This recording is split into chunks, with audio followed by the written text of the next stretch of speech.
In our news bulletin for this evening, government has confirmed that there is a ban on the shooting season for bats and pigeons for 2015 to 2016, and there will be no sale of ammunition.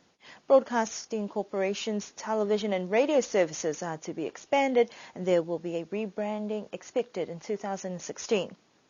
The new primary school project is on track to be officially opened in the new school year, and it will be fully furnished with government funds. Technical staff from private sector and the government sector are in a one-week training course for upgrades in the provision of internet services.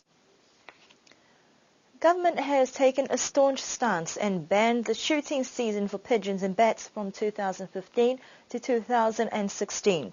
The official announcement was made following a cabinet meeting held today.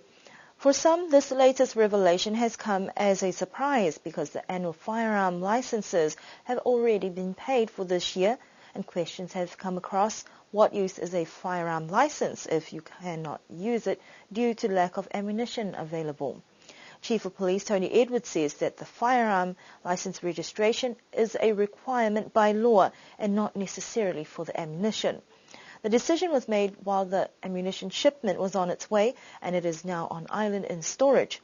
If there is no intention of selling the ammunition, the next step could be to return the shipment to the supplier, but this may not be a straightforward process. Niue Police is still in discussions with the acting minister to see what other options may be available. A paper was prepared by the Niue Police and presented for cabinet consideration, but the decision was for a ban on shooting. Niue Police and environment officials have been instructed to monitor and ensure that people comply with the decision made. The Broadcasting Corporation of Niue is going through an upgrade and rebrand of its services that includes television and radio. The gradual upgrade will see Television Niue providing more channels on a user-pay basis.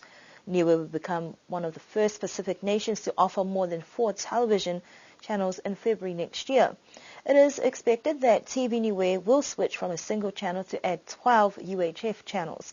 BCN General Manager Trevor Siakian says BCN will enhance its services, while there will be up to 6 new New Zealand channels, a Niue Tourism channel, and international news services from Australia Network and the BBC.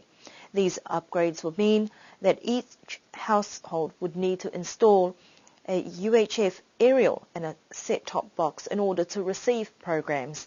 Viewers will also be able to pay to view movies and sports, and this new system will give the corporation more control over the delivery of services, acquire a payment, or disconnection of customers who fail to pay for the services rendered. In addition, Radio Sunshine will change its frequency from 91 FM to 88.6 FM, so it can be picked up in cars that have been imported from Japan, and a revamp of the actual programs and brand name of this radio station will be announced in the new year. The new primary school project is on track to be officially opened in time for the new school year in 2016. The Australian-funded school project has been administered by New Zealand to benefit the education system in Niue. The school site at Halamhanga was set up as Niue Primary School when students from the schools in the outer villages were amalgamated in 1989. Just over a week ago, a special opening ceremony was held at the new school site at Paliasi, while Australian Minister Stephen Chiobo was on island in recognition of Australia's great contribution. We spoke to the government representative Richard Hipper to find out what the Niue government has in place for the new school. It's the first time that we had a tripartite arrangement with New Zealand, Australia, Niue in building the school. So the school, as we see, is a successful project, well managed, and commendation to all. The Niue government is coming in with the funding, the procurement of equipment for the school. So in a way, this is a telling or a project that has seen the three governments working together. The project cost about 6 million New Zealand dollars, and that project was administered by the government of New Zealand through the New Zealand High Commission. We do have a steering team that met and discussed the developments of the project as we progress through the project. It is on time in the school as you saw it, as we saw it last week, and the minister from Australia was very, very happy. He was supposed to spend about 15 minutes for the soft opening. In the end, he spent about 50 minutes.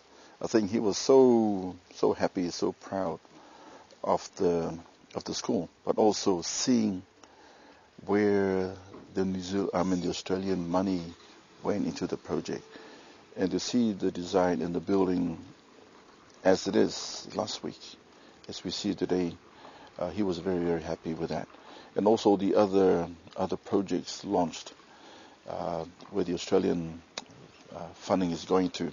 And these are tangible. These are projects that we physically see on the island. And these are the important projects.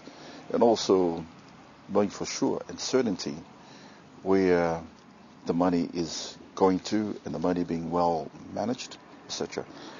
Yeah, so we're looking forward to the opening of the school next year. Students and teachers eagerly await the official opening of the school in 2016. That will mark yet another milestone for primary school education on the island. Niue is upgrading its communication protocols for internet services provided, and information technology personnel and technicians on the island are in a one-week training held at the Millennium Hall. The capacity building training will help with the implementation of the IPv6, which is version 6 of the internet protocols that meet international standards. We spoke to one of the training officers today to find out more about this program. This is something that like most of the users should not be aware of or worried about, but it's something that will be implemented in the network backbone. So once IPv6 is enabled, then they will be able to access parts of the internet that are only accessible via IPv6 transport. So hopefully, at the end of this 5-day workshop, they'll be able to know how to do that. Okay, and eventually, I don't know when will be the timeline, but they should be able to implement that as well. That was the idea. IPv6 is IP version 6. It's very similar to IP version 4, okay, which we are using now. Our internet now runs on IPv4. But we are running out of IPv4 addresses. We don't have enough v4 addresses, which means that if you want new networks or you're connecting new devices to the internet, then they will need more IP addresses, and we don't have enough of that. In the future, okay, we'll have to migrate into the new version of IP because in the IPv6 pool, you have more IP addresses. It allows more networks to connect. Therefore, the internet has it will grow bigger. Okay, right now with IPv4, we are reaching exhaustion. With exhaustion, the internet will still work, but the growth can be very slow, or maybe at some point in the future, it will stop growing. Okay, so that's why we want to migrate into IPv6 to allow for that bigger growth. And as you know, all of us, the rest of the internet or the rest of the world is moving to Internet of Things. All devices will be connecting to the internet, right? So we need more IP addresses to cater for that. Just under 20 IT personnel and technicians from government and the private sector have been gaining an insight into how the new internet protocols will affect communications on the island. The first 2 days has been really, really going very well. During the first day, a lot of them are not very, they're not sure what is IPv6 or how to go about doing it. Today, I think we have progressed because somehow we have touched on a lot of things about it. They know what is IPv6. They know how to use IPv6 addresses. And later on during the day, and probably the next few days as well, they will be configuring a network that runs both on IPv4 and IPv6, kind of simulating a typical ISP network. Yes, that's something that they can do later. Okay, once they come back to their own networks, then they can implement a similar one that we will be doing in the labs. The expectation is that once training has been completed, the technical expertise on island will be improved, and that will help expand the information technology and communications capabilities in Niue. That concludes our news bulletin for this evening.